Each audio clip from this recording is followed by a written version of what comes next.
bitta bari. Sizga so'rash kerak buni. Telefoningizga santexnikcha deb yozib qo'ygan ekansiz. Santexnikcha sizgacha keldimi? Santexnik xuddi santexnik mana suvimiz ishlamayapti, suvimiz. Suvni yuvmayapman, o'shanga chaqiruvdim.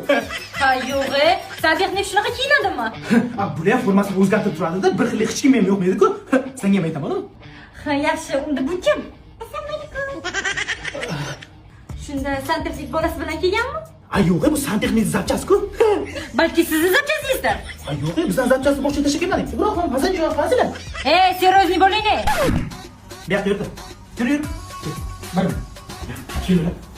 Tanimyapsanmi? Bu qo'shni mahalladagi beva ayol-ku. Oldin eri santexnik edi. Uyimizda ishlarni qilib berardi.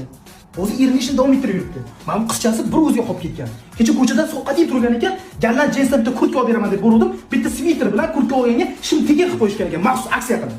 Shunaqa insofli odam ekan ular. Menga o'xshaganda, mana bevalarga yordam berib yuraman-ku. Biz ham bolalarimizni o'shadan kiyintiraylik.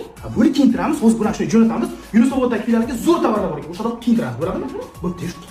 Opajon, men bor uzrdan tushunamman. Qizim, senga amaking kecha kiyimlar berdim. Endi amakiga nima deyish kerak? Rahmat dadajon.